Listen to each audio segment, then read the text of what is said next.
ॐ अज्ञानतिमिरन्धस्य ज्ञानाञ्जनशलाकया चक्षुरुन्मिलितं येन तस्मै श्रीगुरुवे नमः। श्रीचैतन्यमनोभीष्टं स्थापितं येन भूतले स्वयं रूपः कदा मह्यं ददाति स्वपदान्तिकं। वन्देऽहं श्रीगुरु श्रीयुतपदकमलं श्रीगुरून् वैष्णवंश्च श्रीरूपं सागरजातं सहगण रघुनाथान्वितं तं सजीवं साद्वैतं सावधूतं परिजनसहितं कृष्णचैतन्यदेवं श्री राधा कृष्ण पादान सहगण ललिता श्री विशाखान्वितांश। हे कृष्ण करुणा सिंधु दीन बंधु जगतपते गोपेश गोपिका कांता राधा कांत नमस्तुते। तप्त कांचन गौरांगी राधे वृंदावनेश्वरी वृषभानु सुते देवी प्रणमामि हरि प्रिये। वाञ्छाकल्पतरुभ्यश्च कृपा सिन्धुभ्य एव च पतितानां पावनेभ्यो वैष्णवेभ्यो नमो नमः। नमः पंकजनाभाय नमः पंकजमालिने नमः पंकजनेत्राय नमस्ते पंकजांघ्रिये। नमो विष्णुपादाय कृष्णपृष्ठाय भूतले श्रीमते भक्तिवेदांत स्वामी इति नामिने नमस्ते सरस्वते देवे गौरवाणी प्रचारिणे निर्विशेष शून्यवादी पाश्चात्य देशतारिणे। जय श्री कृष्ण चैतन्य प्रभु नित्यानंद श्री अद्वैत गदाधर श्रीवासादि गौर भक्तवृंद। हरे कृष्णा कृष्णा कृष्णा हरे हरे हरे राम राम राम हरे हरे। हरे कृष्णा। यस प्रभु जी 10 नाम अपराध बताएं। हरे कृष्ण प्रभु जी धन्यवाद। भगवान के नाम जप में होने वाले 10 अपराध। पहला, भगवान नाम के प्रचार में संपूर्ण जीवन समर्पित करने वाले महाभागवतों की निंदा करना। दूसरा, शिव ब्रह्मा आदि देवों के नाम को भगवान नाम के समान अथवा उससे स्वतंत्र समझना।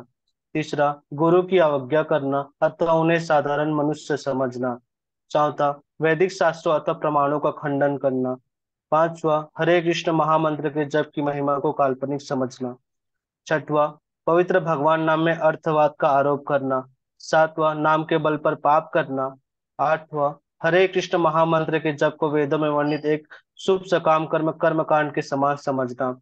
नौवां, अश्रद्धालु व्यक्ति को हरि नाम की महिमा का उपदेश करना। 10वां, भगवान नाम के जप में पूर्ण विश्वास न होना और इसकी इतनी अगाध महिमा श्रवण करने पर भी भौतिक आसक्ति बनाए रखना। प्रत्येक वैष्णव भक्त को चाहिए कि इन 10 प्रकार के अपराधों से सदा बचकर रहे, ताकि श्री कृष्ण के चरण कमलों में प्रेम शीघ्र प्राप्त हो, जो मनुष्य जीवन का परम लक्ष्य है। हरे कृष्ण। हरे कृष्णा। बहुत बहुत धन्यवाद। तो हम रोज पढ़ते हैं 10 नाम अपराध। क्यों पढ़ते हैं?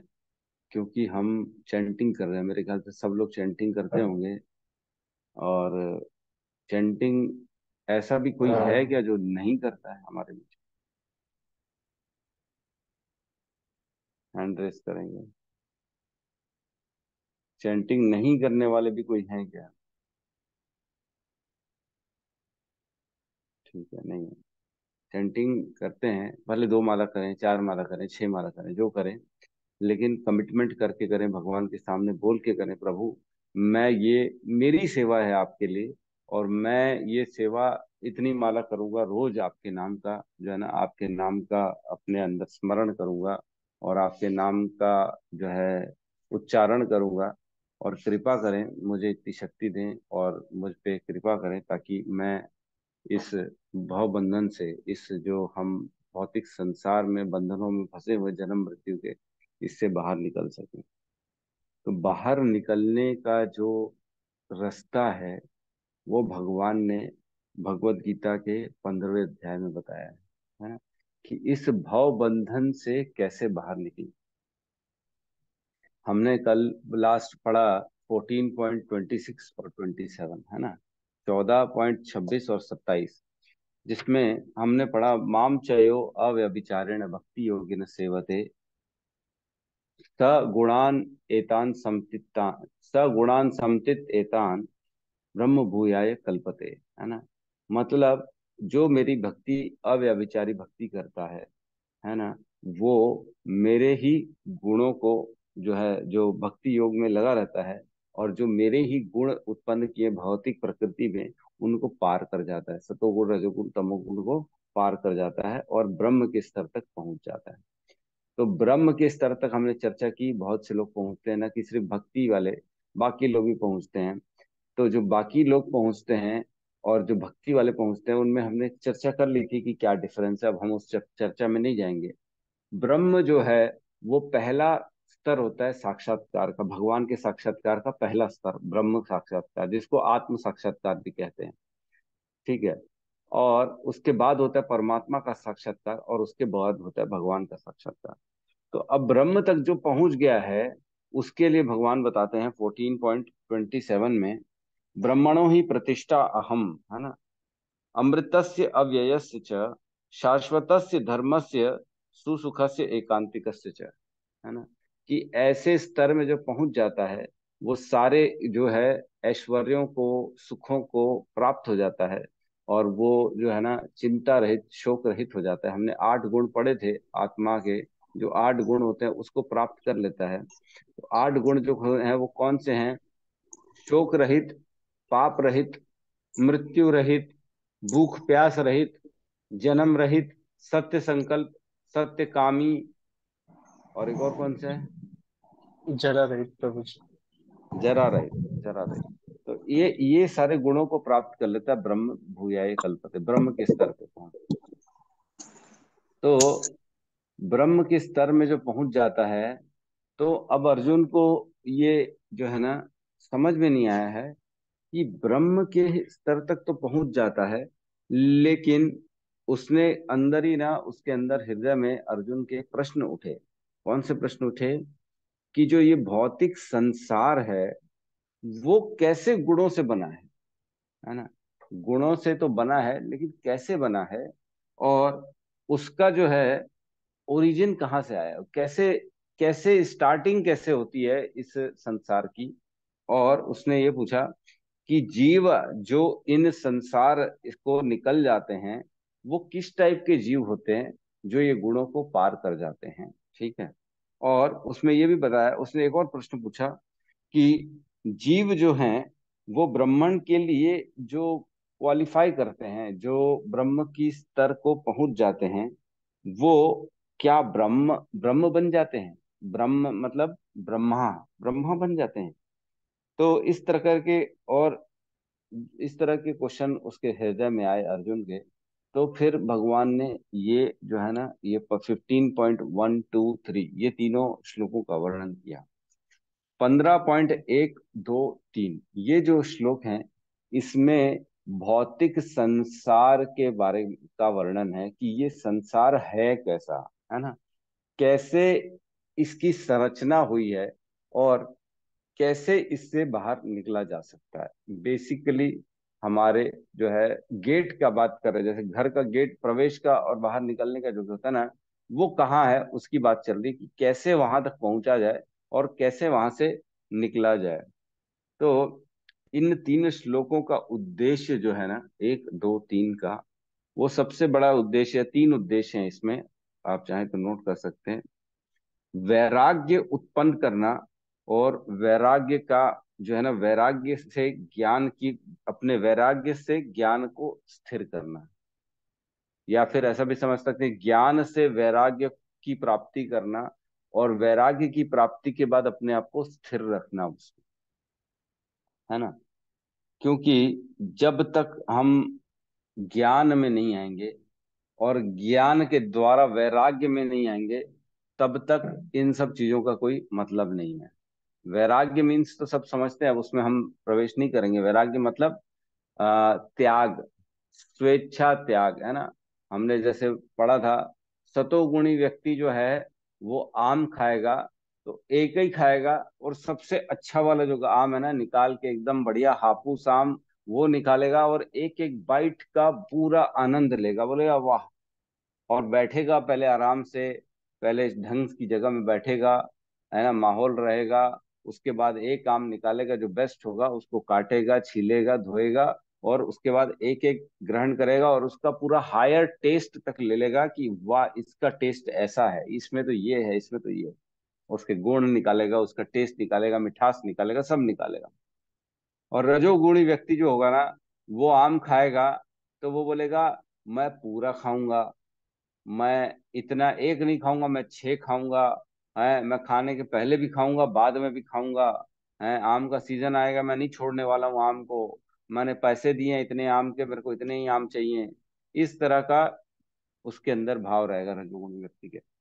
और जो तमोगुणी व्यक्ति रहेगा, वो न समय देखेगा, न काल देखेगा, न क्वालिटी देखेगा, न स्थिति देखेगा। अरे खा लो, सब आम एक जैसे हैं, 19-20 भी हो, थोड़ा पुराना भी हो तो भी खा लेगा, अच्छा भी हो तो भी खा लेगा, बोले सब एक है, आम तो आम है, उससे कोई फर्क नहीं पड़ता, खा लो। ये होता है तमोगुणी। लेकिन जो शुद्ध सत्व में चला जाता है, वो आम तब खाएगा जब वो आम भोग लगा होगा, है ना, जब वो देखेगा कि ये आम भगवान को अर्पित है तभी मैं ग्रहण करूंगा, अदरवाइज मैं इसको ग्रहण ही नहीं करूंगा।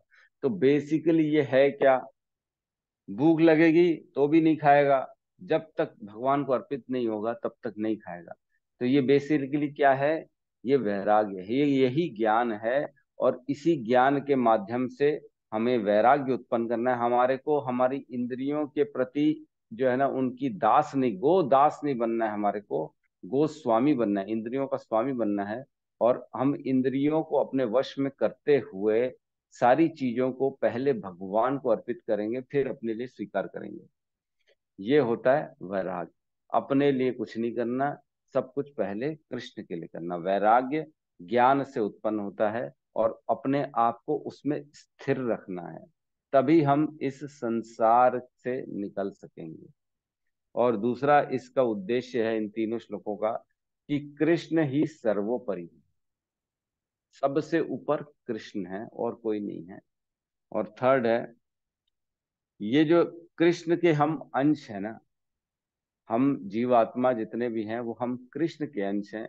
और बेसिकली हम अपनी इच्छाओं के कारण भटक गए हैं, और हमारा जो वापसी, घर वापसी करनी है हमको, कैसे वापसी करनी है, क्या रास्ता है, क्या करें हम, इसका जो है ना ज्ञान आना।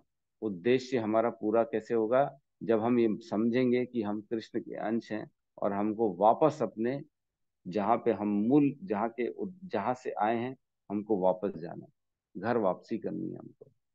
हमको वापस अपने प्रभु के पास, जिनकी सेवा का हमारे अंदर जो है ना, आत्मा भगवान का, आत्म जीवेरे स्वरूप है, कृष्णेर नित्य दास, जीव का स्वरूप ही है। स्वरूप मीन्स उसका धर्म ही है कृष्ण की सेवा करना। कृष्णेर नित्य दास, नित्य मीन्स ऑलवेज, हमेशा हम उनके दास है, ये हमारा स्वरूप है। कई लोग बोलते हैं, अरे हम क्यों माने कृष्ण को भगवान, हम नहीं मानेंगे, हम शिव जी को मानेंगे, हम गणेश जी को मानेंगे, हम इसको मानेंगे, हम उसको मानेंगे। तो आपके तर्क वितर्क से कुछ नहीं होने वाला। जिस प्रकार बच्चा अपने पिता से कभी भी बड़ा नहीं हो सकता, है ना, जिस प्रकार आकाश और पानी कभी एक साथ नहीं मिल सकते, धरती आकाश अलग अलग रहते हैं, जिस प्रकार कितना भी सोच लो, कितना भी तर्क दे दो, हमको ये मानना ही पड़ेगा, अपने पिता को पिता मानना ही पड़ेगा। अपने पिता का हम पिता कभी नहीं बन सकते। ये कुछ चीजें ऐसी हैं जीवन में, जो जितना भी तर्क दे दो, जितनी भी शक्ति लगा लो, जितना भी क्यों ना आप एक्सपर्ट बन जाओ, उनको बाईपास नहीं कर सकते हैं। कुछ हमारी लिमिटेशंस होती हैं। तो चुपचाप स्वीकार करना ही ये उचित है कि नहीं, ये मेरे पिता हैं, जैसे भी हैं मेरे पिता तो है। कई बार हमने देखा, पिता जो रिक्शे वाला है और बच्चा डॉक्टर है, कई कई मंत्री भी बन गया, है ना। ऐसे लोग हैं जिनके पिता गरीब है, बेचारे एकदम गरीब, लेकिन बच्चा बहुत आगे निकल गया, आईएएस बन गया, कलेक्टर बन गया। तो क्या कलेक्टर बनने के बाद बोल सकता है, नहीं अब मैं अपना पिता चेंज कर लेता हूँ, अब ये पिता तो बेचारा मेरा कुछ अनपढ़ टाइप का है, अब दूसरा पिता कर लेता हूँ? ऐसा नहीं हो सकता, पिता वही रहेगा, चाहे कितना भी आप दम लगा लो। तो उसी प्रकार हमको ये अपने हृदय में डालना ही पड़ेगा कि मेरा जो स्वरूप है वो कृष्ण का, मैं नित्य दास हूँ, मेरा काम ही है कि मैं कृष्ण की सेवा करूं। ये डालेंगे अपने अंदर हृदय में भाव, तब हम देखेंगे कि हम धीरे धीरे कृष्ण के प्रति जागरूक होंगे, ज्ञान के प्रति जागरूक होंगे, वैराग्य आएगा, और इस संसार से निकलने का सामर्थ्य आएगा, है ना। तो भक्ति, इन सब की ज्ञान, इस सब से हमारे को भक्ति करने की प्रेरणा मिलेगी, है ना। बेसिकली हम कृष्ण की भक्ति करेंगे, कृष्ण को प्रसन्न करेंगे और अपना निकलने का मार्ग की प्रशस्त करेंगे कि अब जो है ना बहुत हो गया, अब मेरे को बाहर निकलना है, क्योंकि हमको बोध हो जाएगा कि हम हैं कौन। हम बेसिकली भगवान के सेवक। तो कल मैंने एक होमवर्क दिया था, कितने भक्तों ने किया है?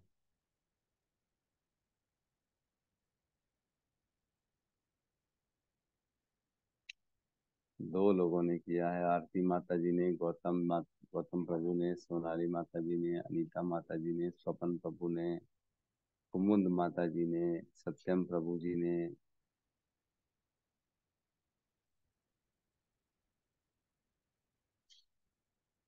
7 लोगों ने किया है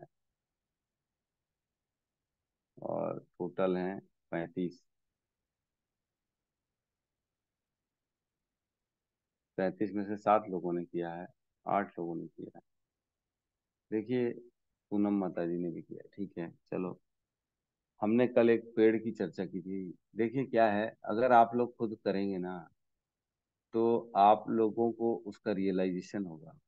आप जो बनाएंगे ना, तो थोड़ा सा उसके दिमाग में बैठेगा, अच्छा ये ऐसा है क्या, ऐसा है क्या। तो भगवान ने 15.8 में 1 और 2 में एक पेड़ के बारे में चर्चा की है। वो पेड़ है क्या?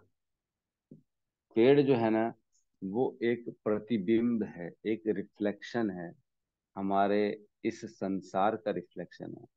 एक सीधा पेड़ है और उसी का रिफ्लेक्शन पानी में उल्टा आ जाता है। जैसे कई फोटो हमारे गौतम प्रभु ने डाले ग्रुप में, जिससे हम समझ सकते हैं कि एक पेड़ है जो सीधा है, उसका रिफ्लेक्शन आ रहा है, पेड़ का पानी में उल्टा दिख रहा है, जो कि जिसकी जड़ें ऊपर हैं, टहनियां नीचे हैं, शाखाएं नीचे हैं। तो ये पेड़ है क्या, ये हो क्या रहा है, ये क्यों बता रहे भगवान भगवत गीता में? इतनी ऐसी कोई सिली बात तो नहीं बता सकते, है ना, कुछ भी बता दिए ऐसे बेवकूफ बनाने के लिए, ऐसा नहीं है। ये बहुत बहुत गंभीर बातें चल रही हैं यहाँ पे। और ये समझेंगे तब हम समझ पाएंगे कि हम कौन से भौतिक संसार में रहते हैं और ये कैसा चल रहा है संसार, है ना।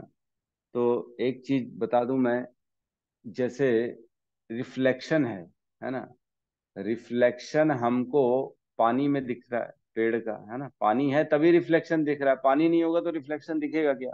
आज हम इतने सारे पेड़ देखते हैं, किसी का भी रिफ्लेक्शन तो नहीं दिखता ना। सिर्फ पानी होने के कारण ही वो पेड़ हमको उल्टा दिखता है। तो जिस प्रकार पानी में पेड़ उल्टा दिखता है, उसी प्रकार ये जो संसार है ना, ये भौतिक संसार भगवान के आध्यात्मिक जगत का ही हमारे पास प्रतिबिंब है।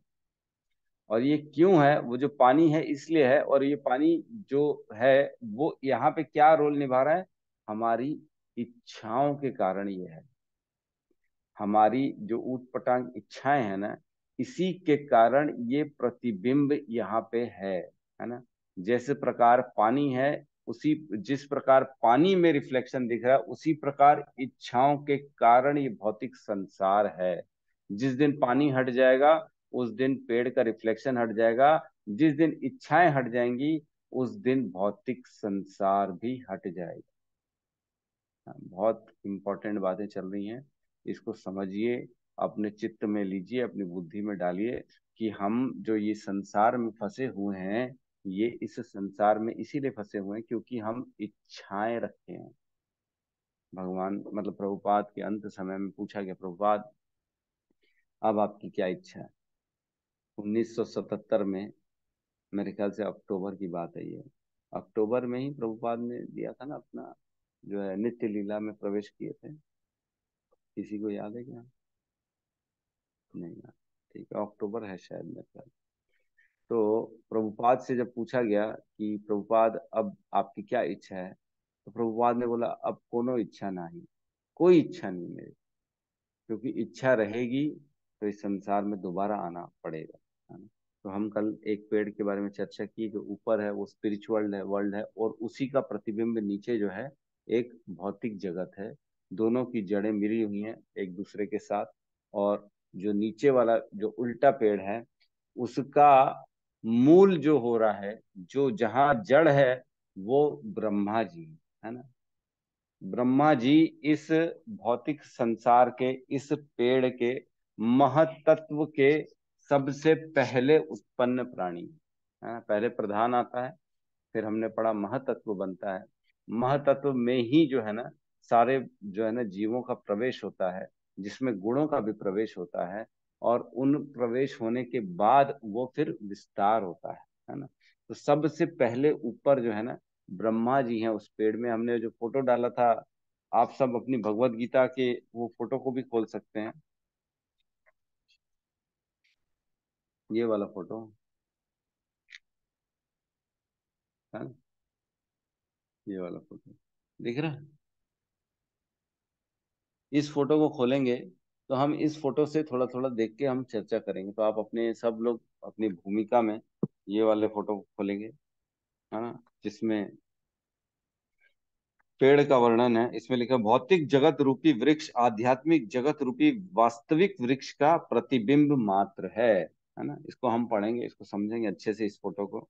ये जो भौतिक जगत है ये सिर्फ आध्यात्मिक जगत का प्रतिबिंब है। प्रतिबिंब है मीन्स हमारा रिफ्लेक्शन है। जैसे हम आईने में अपना रिफ्लेक्शन देखते हैं ना, जैसे आईने में हम सीधा हाथ उठाएंगे तो आईने में दिखेगा उल्टा हाथ, है ना।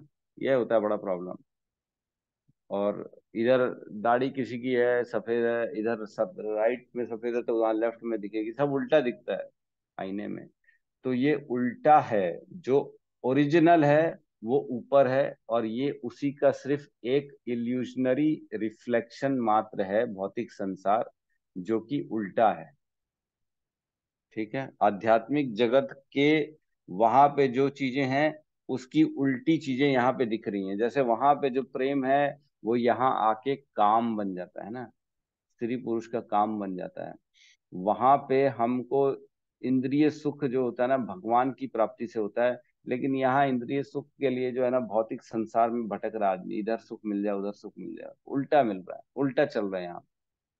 जो ओरिजिनल है उसी का परवर्टेड फॉर्म है। परवर्टेड मीन्स उल्टा। इस भौतिक जगत रूपी वृक्ष में आसक्त रहने वाले मनुष्य की मुक्ति की कोई संभावना नहीं होती। लेकिन जो मनुष्य आध्यात्मिक जगत रूपी वृक्ष को समझ लेता है वह आत्मोन्नति कर सकता है।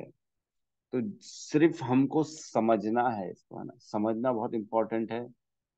इस पेड़ को समझेंगे तो हमको समझ में आएगा बेसिकली हम हैं कहाँ, हमारी स्थिति क्या है, हम किनके द्वारा बने हुए हैं, और हम कैसे इस वृक्ष से निकल सकते हैं। हम कैसे इस जो प्रतिबिंब चल रहा है हमारा, हम उससे कैसे निकल सकते हैं। तो इस वृक्ष में आप देखेंगे ऊपर, सबसे ऊपर ब्रह्मा जी हैं, वहां से स्टार्ट हो रहा है, ठीक है। और ऊपर, उसके ऊपर जो है मेन जो है आध्यात्मिक जगत, जिसमें हमारे राधा गोपीनाथ जी खड़े हुए हैं वृक्ष के नीचे, और उसी का प्रतिबिंब यहाँ नीचे चल रहा है, वृक्ष का उल्टा वृक्ष आ गया है। तो ऊपर आध्यात्मिक जगत में सब चीजें सीधी हैं, वहां पे प्रेम है, वहां भगवान है, वहां राधा रानी है, वहां पे सारी चीजें हैं। और यहाँ पे उल्टे फॉर्म में जो है सबसे ऊपर आते हैं ब्रह्मा जी, क्योंकि ब्रह्मा जी से ही सारी सृष्टि की रचना होती है। और ब्रह्मा जी सबसे पहले जीव हैं इस ब्रह्मांड।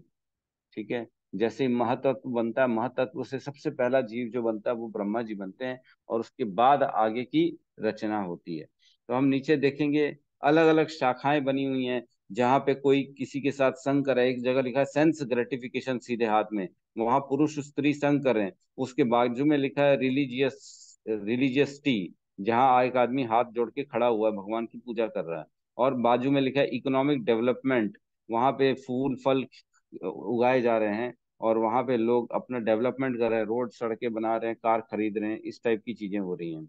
और इधर पे लिखा है लिबरेशन, एक जगह लिखा है लिबरेशन, है ना। लिबरेशन एकदम टॉप में लिखा है, जहां से मुक्ति का रास्ता निकल रहा है, वहीं से ब्रह्मा जी तक पहुंचेंगे, फिर वहां से लिबरेशन होगा। तो इस प्रकार इस वृक्ष में इतनी सारी टहनियां हैं, इतने सारे पत्ते हैं। पत्तों में एक जगह लिखा है कि सेंस ऑब्जेक्ट्स, जो जो टहनियां हैं उसमें सेंस ऑब्जेक्ट, और पत्ते जो होते हैं ना वैदिक हिम्स। जो एक पत्ता एकदम लेफ्ट में दिखेंगे वैदिक हिम्स। वैदिक हिम्स मीन्स वेदों के श्लोक, है ना, वेदों के श्लोक। छंदांसी, छंद जो होते हैं ना, अलग अलग छंद वेदों के हैं। तो बेसिकली वेद क्या इस भौतिक संसार के पत्ते हैं? वेद क्या है? वेदों के बारे में ऐसा क्यों लिखा है कि वेद जो है इसके पत्ते हैं? तो बेसिकली वेदों के बारे में यहाँ पे इसलिए लिखा गया है क्योंकि जो वेद हैं, वेदों से कभी भी कृष्ण की भक्ति नहीं कर सकते हम, है ना। वेदों में अलग अलग हमारे प्राप्ति के साधन बताए जाते हैं। जैसे एक जो है ना, मैं कल नोट किया हूँ, वेदों में लिखा है जो धन और शक्ति प्राप्त करना चाहता है उन्हें एक सफेद घोड़ा दान देना चाहिए। ये वेद का वर्णन है। वेद भी लिखा था, कौन से उपनिषद में कहाँ लिखा है ये मैंने नहीं नोट किया है। लेकिन लिखा है कि जिनको धन और शक्ति चाहिए उनको एक सफेद घोड़ा दान देना चाहिए। बच्चे की इच्छा रखने वाले को इंद्र को 11 आहुतियां देनी चाहिए। जिनको संतान चाहिए उनको इंद्र को 11 आहुतियां देनी। तो ये सब वेदों का वर्णन है। तो वेदों में क्या लिखा है? आपकी इच्छा पूर्ति के रास्ते। वेद से कभी भी इस संसार से निकलने का रास्ता नहीं निकल सकता। इस भौतिक संसार में जो है ना, वेदों में सिर्फ आपकी उन्नति का रास्ता है। आप किस प्रकार इस इस भौतिक संसार में ही अपनी इच्छा पूर्ति कर सकते हैं, जो कि एज पर रूल्स रेगुलेशंस है। आप एज पर रूल्स रेगुलेशन अपनी उन्नति भी करोगे, उससे धीरे धीरे ऊपर की ओर बढ़ोगे, स्वर्ग में जाओगे, स्वर्ग में भोग करोगे, फिर हो सकता है उससे और ऊपर चले जाओ। ये वेदों का काम है। वेद सिर्फ आपकी स्थिति को उन्नत करने का काम करते हैं। थोड़ा सा आपको बताएंगे, भाई इसकी पूजा करो, इस देवता को प्रसन्न करो, उस देवता को प्रसन्न करो, ये यज्ञ करो, ये कर्म कांड करो, ऐसी तपस्या करो, तो आपकी ये प्राप्ति हो जाएगी। तो उस तपस्या करने से, उस आहुति देने से उस देव की प्रसन्नता होगी, और वो देव प्रसन्न होगा तो हमारी उन्नति होगी, है ना। हमको धीरे धीरे पुण्य हमारे अर्जित होंगे, और उन पुण्यों के द्वारा हम सकाम अपना जो है ऊपर की गति को प्राप्त हो सकते हैं। पुण्य होंगे तो हमको मालूम है स्वर्ग जाना पड़ता है, लेकिन स्वर्ग से फिर नीचे आना पड़ेगा, तो टेम्पररी स्वर्ग जाना पड़ेगा, टेम्पररी जाना पड़ेगा, क्योंकि एक दिन वापस नीचे आना पड़ेगा। तो ये जो भौतिक संसार है, ये सिर्फ प्रतिबिंब है। क्यों है? क्योंकि हमारी इच्छाओं का बहाव चल रहा है, बहुत ज्यादा इच्छाएं हैं। हमने जो जो इच्छा की, उस यहाँ पे बता रहे टहनियां जो है ऊपर नीचे की ओर है। ऊपर की टहनियां जो है ऊपर के प्राणियों के लिए है, और नीचे की टहनियां जो है नीचे के लोगों के, जैसे स्वर्ग लोग, महर लोग, जन लोग। ऊपर की टहनियों में जन्म लेंगे तो ऊपर जाएंगे, नीचे की टहनियां मतलब पृथ्वी और उसके नीचे के लोगों में जन्म लेंगे आप। तो ठीक है, हम तात्पर्य में प्रवेश करते हैं, फिर और समझ में आ जाएगा। लेकिन इसको बहुत अच्छे से समझें हम, कहीं पे भी इसको जो है ना छोड़े ना। और कल हमने चर्चा की थी अश्वत्थ वृक्ष क्या है, तो किसी ने निकाला क्या है अश्वत्थ वृक्ष? पीपल है कि बरगद है? पीपल ही है प्रभु जी, मैं भी देखी पीपल है। हूँ। पीपल है प्रभु जी, पीपल। पीपल है प्रभु जी। पीपल ही है हम्म। गुरु जी। कहाँ पढ़ा आप सबने पीपल है? जी। कहाँ पढ़ा? क्या रेफरेंस है? हम्म। एक वीडियो में सुनी प्रभु जी, मैं यूट्यूब में अच्छा, निकाली कि यूट्यूब में किसी गुरु जी का वीडियो सुना आपने जिसमें उन्होंने पीपल बताया? जी। और किसी ने रेफरेंस क्या कहाँ से लिया? वो वही सब वीडियो ही देखे कि किसी ने कुछ पढ़ा, कुछ निकाला? हरे कृष्ण, मैं हम्म। थोड़ा सा पढ़ा हूँ। और ये जो अक्षत पेड़ वृक्ष है, ये भौतिक जगत से तुलना की है। और जो हम लोग जो पेड़, जो नॉर्मली पेड़ देखते हैं, वो तो वो पेड़ नहीं है ये। जो गुण है इंसान का, जो तमोगुण, रजोगुण, सतोगुण गुण के हिसाब से पेड़ बताए हैं। मतलब पेड़ तो बताए हैं, लेकिन कौन सा पेड़ है? ये अश्वत्थ ये, पेड़ मतलब ये पीपल है कि जी बरगद जी, है? ये पीपल का पेड़ है। इसका जो जड़, बहुत सारे जड़ बताए हैं। ये पेड़ के नीचे में जो जड़ रहता है, वो जड़ का बारे बताए हैं। ठीक है। जैसे पीपल के पेड़ के नीचे बहुत सारा जड़ रहता है, ऊपर उठा हुआ रहता है मिट्टी के ऊपर, उस जड़ के बारे बरगद में बताया भी है। होता है, बरगद में भी होता है। हाँ, बरगद में भी होता है, बाकी पीपल का ही गुरुजी बताए हैं। मैं इसके जो है ना 1 से 4 तक इस बारे में, एक से 4 श्लोक तक इसके बारे में अच्छा से बताए हैं, और उसको मैं पूरा पढ़ा हूँ। तो पढ़े हो तात्पर्य में कहीं पीपल लिखा है? नहीं, पीपल कोई जगह नहीं, अक्षत ही लिखा है, अक्षत वृक्ष ही लिखा है। अच्छा, प्रभु जी तो विकिपीडिया में दिया हुआ है। पीपल है। हाँ, उसका संस्कृत नाम है पीपल का। पीपल का संस्कृत नाम है अश्वत्थ। नहीं, बरगद का भी नाम है अश्वत्थ। दोनों अश्वत्थ हैं एक्चुअल में। अश्वत्थ जो है ना, वो एक पेड़ की जाति है। उस जाति में दोनों आते हैं, पीपल भी आता है और बरगद भी आता है ना। तो मैंने काफी इसमें देखा, कल एक दो वीडियो मैंने देखे जिसमें कुछ प्रभु जी ने बरगद कहा है इसको। हमारे इस्कॉन के कुछ प्रभु जी बरगद भी कह रहे हैं और कुछ पीपल भी कह रहे हैं। तो हम इसमें नहीं जाते ज्यादा कि बरगद है कि पीपल है। लेकिन जो मैंने जिनसे चर्चाएं की, जो हिज ग्रेस प्रशांत मुकुंद प्रभु जी हैं, वो तो पीपल कहते हैं इसको। तो हम पीपल ही मान के चलते हैं आगे। ठीक है, हो सकता है कई लोग बरगद भी बोल रहे हैं, तो गलत नहीं है। क्योंकि मैंने जो देखा, तो दोनों का एक्चुअल में जाति एक ही है। पीपल और बरगद की जाति एक ही है, जो कि अश्वत्थ है। ठीक है, तो बहुत ज्यादा डिफरेंस नहीं है दोनों में। ठीक है, तो हम इसके तात्पर्य में प्रवेश करते हैं। तात्पर्य by शील प्रभुपाद की जय। भक्ति योग की महत्ता का विवेचन के बाद यह पूछा जा सकता है, वेदों की वेदों का क्या प्रयोजन है ना। इस अध्याय में बताया गया कि वैदिक अध्ययन का प्रयोजन कृष्ण को समझना है। अतएव जो कृष्ण भावना भवित है, जो भक्ति में रत है, वह वेदों को पहले से जानता है। तो इसमें जो लिखा है, यस्ताम वेद स वेद विद, जो ये जानता है वृक्ष को, इसमें अनुवाद लिखा ना, जो इस वृक्ष को जानता है वह वेदों का ज्ञाता है। तो वेदों का ज्ञाता सिर्फ वृक्ष को जानने से है क्या? बहुत, देखो, भगवान कृष्ण बता रहे हैं, बहुत गहरी बात बता रहे हैं कि सिर्फ इस वृक्ष को जो जानता है वो वेदों का ज्ञाता हो जाता है। वेदों को जानने की जरूरत ही नहीं है, वृक्ष को जानना है। क्योंकि वेदों का उद्देश्य जो है ना, इस वृक्ष के बस टहनियां पत्ते इसी में ऊपर नीचे करना है।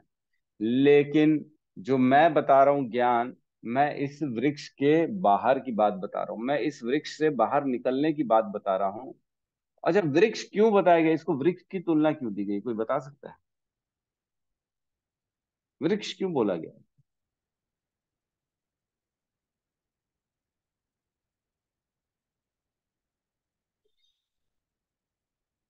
एक ही हैंड रेज है, गौतम प्रभु बताएंगे, और कोई नहीं बताएगा? चलिए गौतम प्रभु आप ही बताइए, वृक्ष क्यों कहा गया है? प्रभु जी, गलत भी हो सकता हूँ, क्योंकि भगवान ने अध्याय 10 में बोले थे 10.26 में कि मैं वृक्षों में, जो यहाँ लिखा हुआ है अश्वत्थ मतलब पीपल का पेड़ हूँ, शायद इसलिए। जो मतलब पीपल का जो पेड़ होता है, मतलब सभी वृक्षों में वो ज्यादा वो रहते वो बन जाता भगवान है। का स्वरूप है, पीपल का पेड़ है, इसलिए भगवान उसमें वास करते हैं, उनका अंश है, ये ठीक है। लेकिन यहाँ वृक्ष की उपमा क्यों दी गई है, वृक्ष क्यों बताया गया है? ये आंसर नहीं है। यह सोनिका माता जी। हरे कृष्णा प्रभु जी, दंडवत प्रणाम। हाँ, प्रभु हरे जी, कृष्णा। वृक्ष की इसलिए दी है क्योंकि जो अश्वत्थ वृक्ष जो उन्होंने बोला है वो इतना गहरा है। जिस तरह से हम संसार में फंसे रहते हैं, कभी एक योनि से दूसरी योनि में जाते हैं, तो उसी तरह से वृक्ष के साथ इसलिए उन्होंने बोला है कि जिस तरह उसकी जड़ें और उसके पत्ते बहुत सारे हैं, वेद जैसे हम पढ़ के हम इधर ही घूमते रहते हैं, लेकिन हम ज्ञान रूपी कुल्हाड़ी से इसको काट के हम भगवत धाम पहुंच सकते हैं, शायद ये इसलिए। इम्पोर्टेंट है, ये बहुत इंपॉर्टेंट पॉइंट बात बोली। ये ही कारण है कि वृक्ष को कुल्हाड़ी से काटा जा सकता है ना। वृक्ष कट सकता है, वृक्ष चाहे कैसा भी हो, क्यों ना हो, मेहनत करके आदमी उसको काट सकता है। यही कारण है कि वृक्ष की उपमा दी गई है। क्यों? ताकि हम अपने ज्ञान और वैराग्य से इस वृक्ष को काट दें, इस वृक्ष को काट के बाहर कर दें। ऐसा होता है ना, अनवांटेड वृक्ष आते हैं घर के अंदर, क्या करते हैं, हम उसको काट देते हैं, निकलो बाहर। जबरदस्ती कहीं पे भी उग जाएंगे, थोड़ी अपन उनको जगह देंगे। वैसे ही ये वृक्ष जो है, ये हमारी इच्छाओं का वृक्ष है। जिस दिन हमको ये ज्ञान, ये वैराग्य आ जाएगा, जिस दिन वो कुल्हाड़ी हमारे हाथ में आ जाएगी, उस ज्ञान की कुल्हाड़ी से हम इस वृक्ष को काट सकते हैं। बहुत इंपॉर्टेंट है, समझना है कि निकलना कैसे है, रास्ता कहाँ है, कैसे हम इस वृक्ष को काटें जो हम फंसे हुए हैं। कई बार बड़े बड़े वृक्ष होते हैं ना जंगल में, इधर भी निकल गया, उधर भी निकल गया, इधर भी निकल गया, उसमें फंस जाता है आदमी, निकलने का रास्ता नहीं निकल मिलता, बड़ी मुश्किल से जो है निकल पाते हैं। ट्रैकिंग व्रैकिंग पे अगर कोई गए होंगे तो बताएंगे, वो बहुत वृक्षों में फंस जाता है आदमी। ठीक है, आगे, इस भौतिक जगत के बंधन की तुलना अश्वत्थ के वृक्ष से की गई है। जो व्यक्ति सकाम कर्मों में लगा है, उसके लिए इस वृक्ष का कोई अंत नहीं है। इच्छाओं का कोई अंत नहीं है। क्या किसी की इच्छा का कभी अंत होता है? क्या ऐसा कोई भी पल आया है हमारे जीवन में कि हमारे पास कोई इच्छा ना रही? कोई भी इच्छा नहीं। अब ऐसा प्रभु जी, अब मेरे अंदर कोई इच्छा नहीं। इच्छा हमेशा रहती है, बहुत बहुत सारी इच्छाएं रहती है, एक इच्छा नहीं रहती, अनेकों अनेक इच्छा होती है। और वो इच्छाओं के कारण ही भगवान बार बार बार बार हमको योनियां देते हैं। और वो इच्छा पूर्ति करने के लिए स्वयं वो हमारे हृदय में बैठे रहते हैं परमात्मा के रूप में। वो देखते इसकी इच्छा क्या है, अब मैं इसको ये प्रदान करूँ, अब इसकी इच्छा क्या है, ये प्रदान करूँ। सिर्फ बैठे बेचारे देख रहे हैं और देते जा रहे, देते जा रहे, जो हमारी इच्छा है वो देते जा रहे हैं। लेकिन कर्मों से ज्यादा नहीं दे सकते वो, उन्होंने विधान बनाया हुआ, कर्म से ज्यादा नहीं दे सकते। कर्म जैसे होंगे, जितनी हमारे पास पुण्य होगा उतना ही वो दे पाएंगे। ठीक है, एक वृक्ष, एक वह एक शाखा से दूसरी में और दूसरी से तीसरे में घूमता रहता है। तो इसमें बताया शाखाएं जो हैं वो अलग अलग योनियां हैं, अलग अलग जीवन है। एक शाखा ऊपर के लोगों की, फिर एक दूसरी शाखा नीचे जो है, नीचे की शाखा नीचे के लोगों की है, ऊपर की शाखा स्वर्ग लोक में जा रहे हैं, भोग कर रहे हैं, फिर नीचे आ रहे हैं, फिर यहाँ पे मेहनत कर रहे हैं, सकाम कर्म करे जा रहे हैं, करे जा रहे, करे। और ऐसे सकाम कर्म के लिए वो अलग से और जड़ें निकल गई हैं, उसको जोड़ने के लिए, बांधने के लिए। जो पेड़ होता है ना, उसमें और साइड साइड में जड़ें निकल जाती हैं और उससे भी नए पेड़ बन जाते हैं। तो ये अलग अलग पेड़ बनते जा रहे हैं हमारे को, सकाम कर्मों के पेड़, बंधन होता जा रहा है इस, और गाढ़ा से वो पेड़ फंसता चला, बनता चला जा रहा है। जितने जितने शाखाएं निकलेंगी, जितने जितने जड़ निकलेंगे, वो पेड़ और मजबूत होता चला जाएगा। उसको काटना और मुश्किल हो जाएगा। एक जड़ काटोगे तो दूसरी निकल चुकी है, दूसरी काटोगे तो तीसरी निकल चुकी है, तीसरी काटोगे तो चौथी निकल चुकी है ना। तो वो उसका पोषण होता रहेगा, क्यों? क्योंकि वो सकाम कर्म में, इच्छाओं में फंसा हुआ। इसीलिए जितनी जितना हम कर्म, जितनी इच्छा रखेंगे उतना हम फंसते चले जाएंगे। इस जगत रूपी वृक्ष का कोई अंत नहीं है, और जो इस वृक्ष में आसक्त है उसकी मुक्ति का कोई संभावना नहीं है। बहुत इंपॉर्टेंट लाइन है, जो इस जगत में आसक्त है उसकी मुक्ति की कोई संभावना नहीं है। तो बेसिकली हम, जैसे कई बार हम ऐसे खेलते हैं ना शेडो वाला, ऐसे कई लोग उंगलियां बनाते हैं, उसकी शेडो आती है नीचे और उसमें बढ़िया चिड़िया दिख रही है, उड़ते हुए ये दिख रहा है, अपने हाथों से ही खेल करते हैं वो। उसी प्रकार, जैसे चिड़िया है नहीं लेकिन हाथों के मुद्राओं से चिड़िया दिख रही है, उसी प्रकार ये भौतिक संसार एक इल्यूजन है, एक माया है। हम इसमें सिर्फ थोड़ा सा, हम ये अपने आप को मान रहे हैं कि चलो मैंने ये प्राप्त कर लिया, वो प्राप्त कर लिया, लेकिन एक्चुअल में वो है ही नहीं। वो सिर्फ एक प्रतिबिंब है, और वो एक्चुअल में आपके साथ रहने वाला कभी नहीं है, वो छोड़ के चला जाएगा। जिस प्रकार हमारी परछाई हमारे साथ हमेशा नहीं रहती है, जैसे ही अंधेरा होता है वो परछाई हमको साथ छोड़ के चली जाती है, वैसे ही हम जो भी इस भौतिक संसार में तलाश कर रहे हैं वो चला जाएगा, वो शाश्वत रहने वाला नहीं है।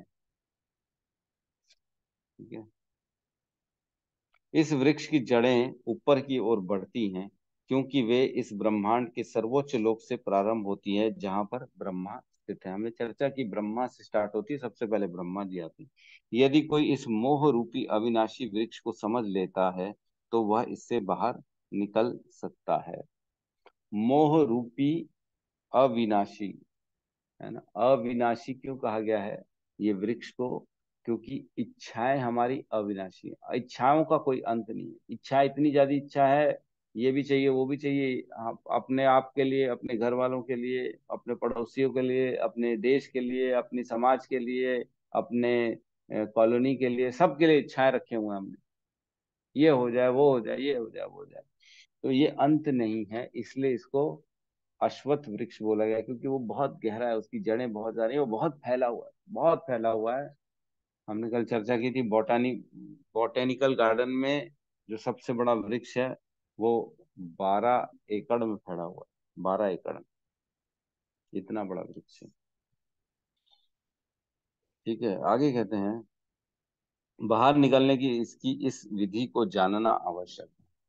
ये उद्देश्य है इस श्लोकों का, बाहर निकलने की विधि का। पिछले अध्यायों में बताया जा चुका है कि भवबंधन से निकलने की कई विधियां हैं।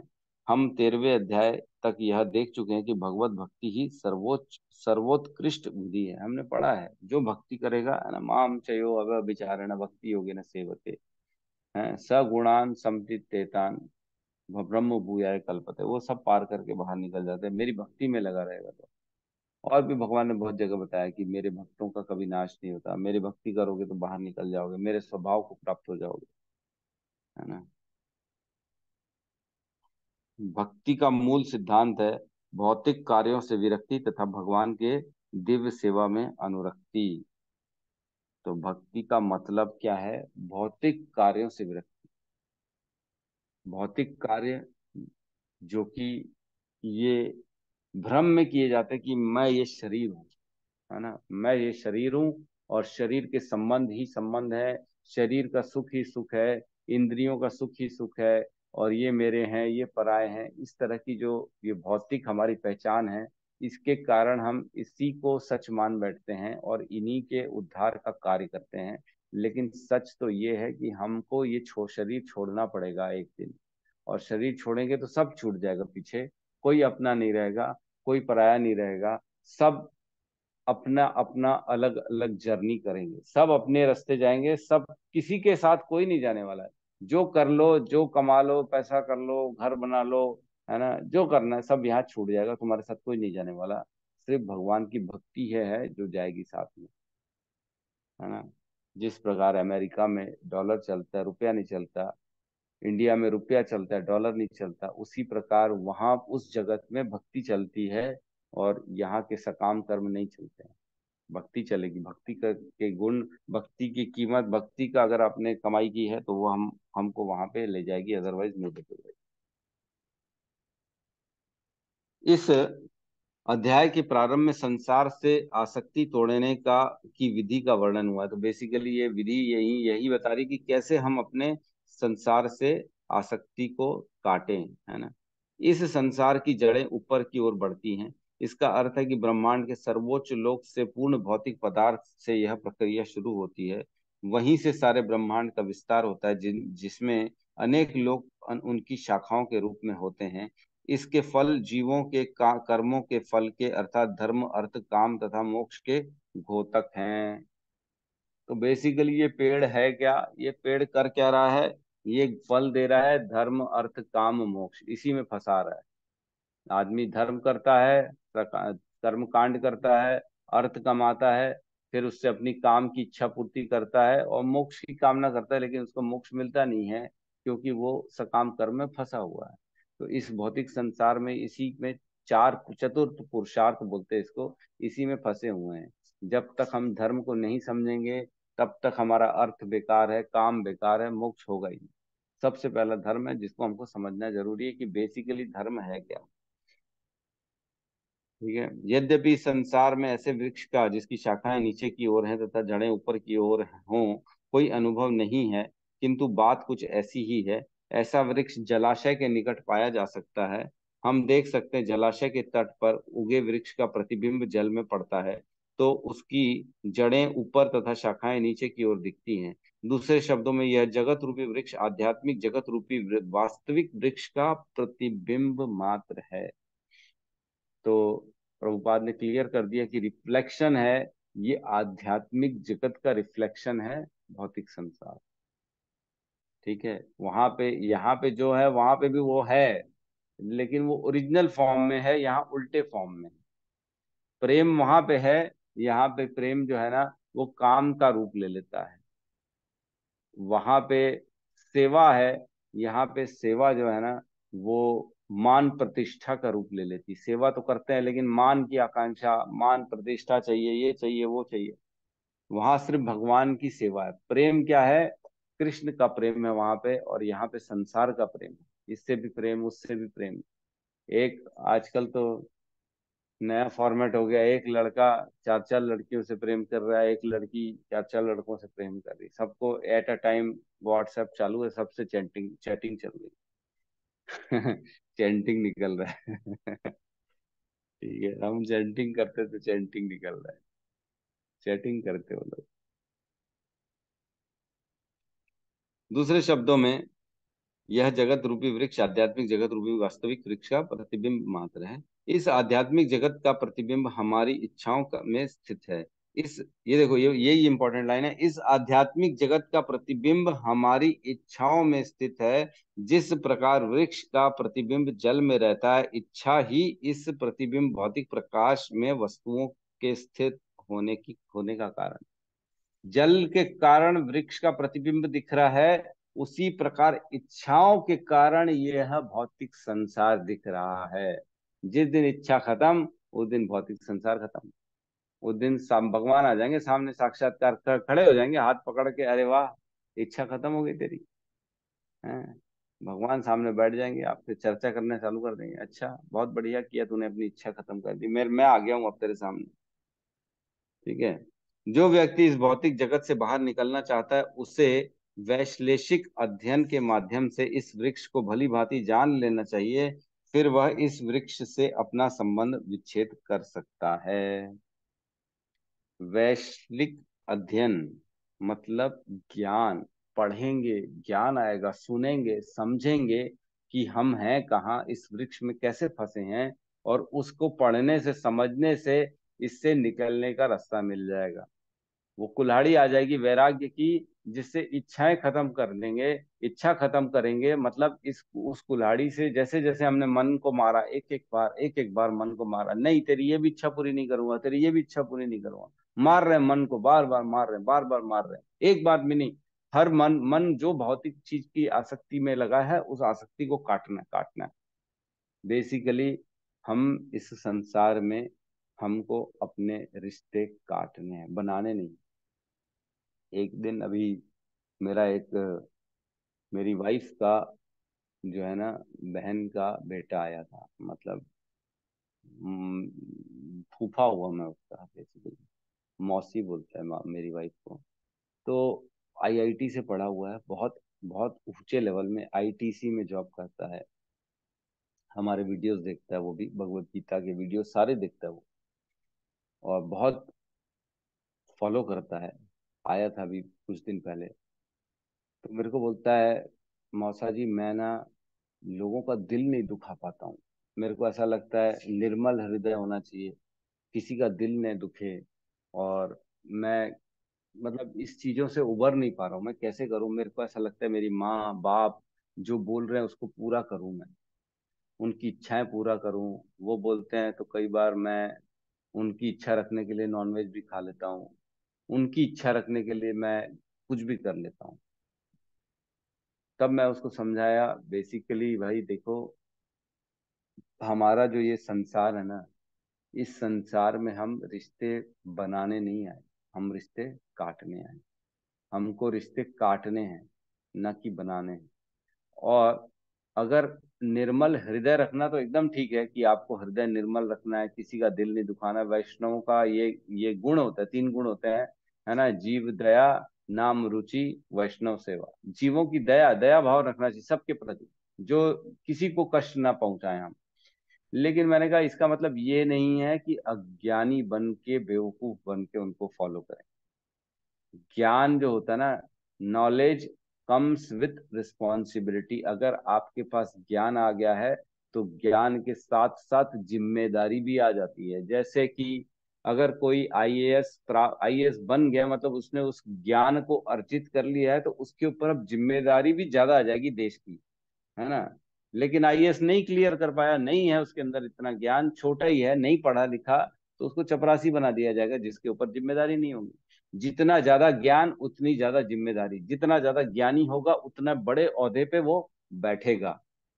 है ना, छोटे ओहदे पे वो बैठेगा जिसके पास ज्ञान नहीं। तो ज्ञानी आदमी के पास जिम्मेदारी भी ज्यादा आती है। जैसे आप सब लोग हो, आप लोग सबके ऊपर जिम्मेदारी आ जाती है। भगवत गीता का आपने ज्ञान पढ़ा है, समझा है, आपके अंदर जिम्मेदारी है अपने जीवन को वैसा ही चलाना, ना कि किसी के कहने पे हम अपने जीवन को मोड़ दें। बल्कि आपको तो ऐसा ऐसा ऐसा आइडियल बनना चाहिए कि भाई मैं ये नहीं करूंगा, चाहे मेरी माता बोले, चाहे मेरे पिता बोले, चाहे पड़ोसी बोले, चाहे पुत्र बोले, चाहे पुत्री बोले। क्यों? क्योंकि भगवान बोल रहे हैं। जो ज्ञान है, ज्ञान सबसे ऊपर है। ये संबंध तो सेकेंडरी है।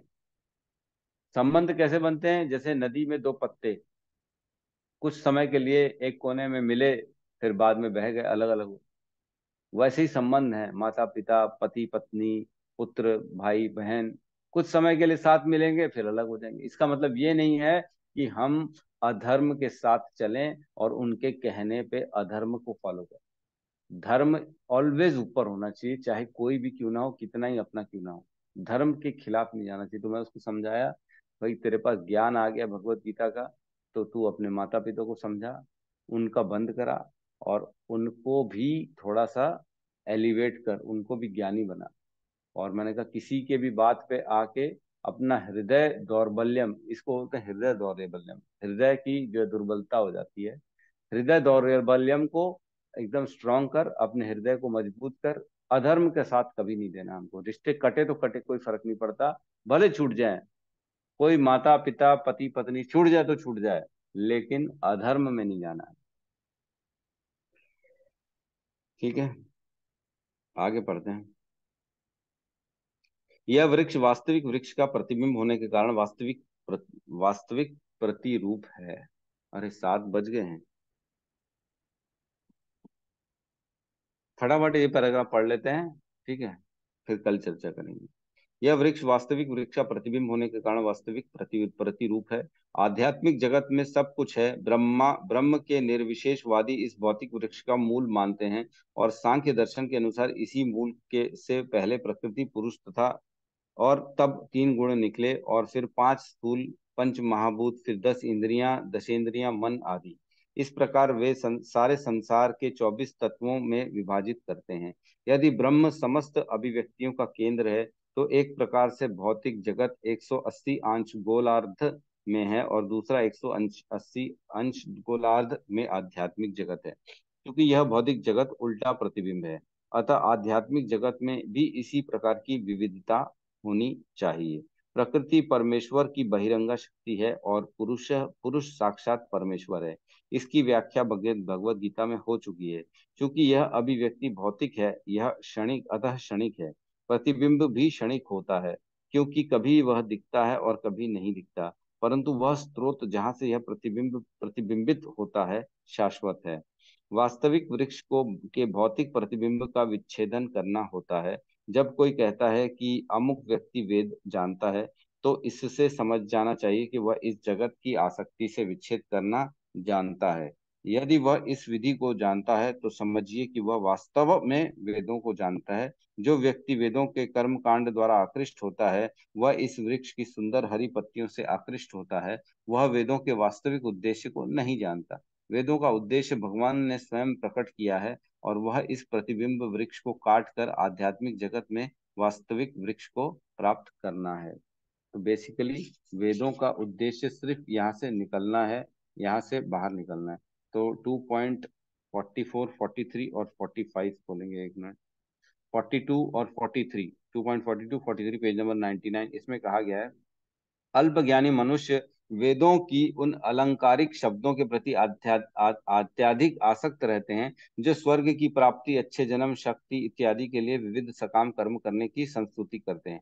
इंद्रिय तृप्ति तथा ऐश्वर्यमय जीवन की अभिलाषा के कारण वे कहते हैं कि इससे बढ़कर और कुछ नहीं है। तो हमने दूसरे अध्याय में भगवान ने पहले ही बताया है कि वेदों में इच्छा प्राप्ति के रास्ते बताए गए हैं। उसमें ये बताया जाएगा, वो बताया जाएगा, स्वर्ग चले जाओ, वहां भोग कर लो, स्त्रियों को पालो, जो है अलग अलग तरह के भोग हैं।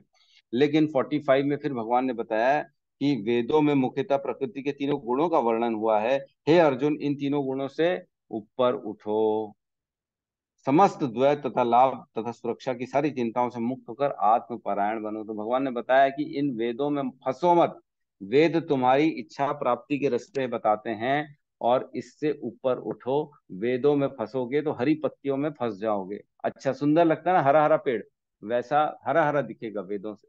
वेद पढ़ेंगे तो फंस जाएंगे। वेदों से ऊपर उठो। असली ज्ञाता वही है जो त्रैगुण्य विषय वेदा निस्त्रैगुण्य भवार्जुना। मतलब इनसे बाहर निकलना सीखो अर्जुन, इनसे बाहर निकलो 3 गुणों से। ठीक है, तो आप पढ़िएगा इस श्लोक को, इसके तात्पर्य को। तो हम कल और चर्चा करेंगे इसमें। कुछ काफी सारी चीजें इसमें रह गई हैं, कुछ रेफरेंसेस भी रह गए हैं, कल हम चर्चा करेंगे। ठीक है, किसी का कोई प्रश्न है तो ले सकते हैं, नहीं तो क्लोज करते हैं।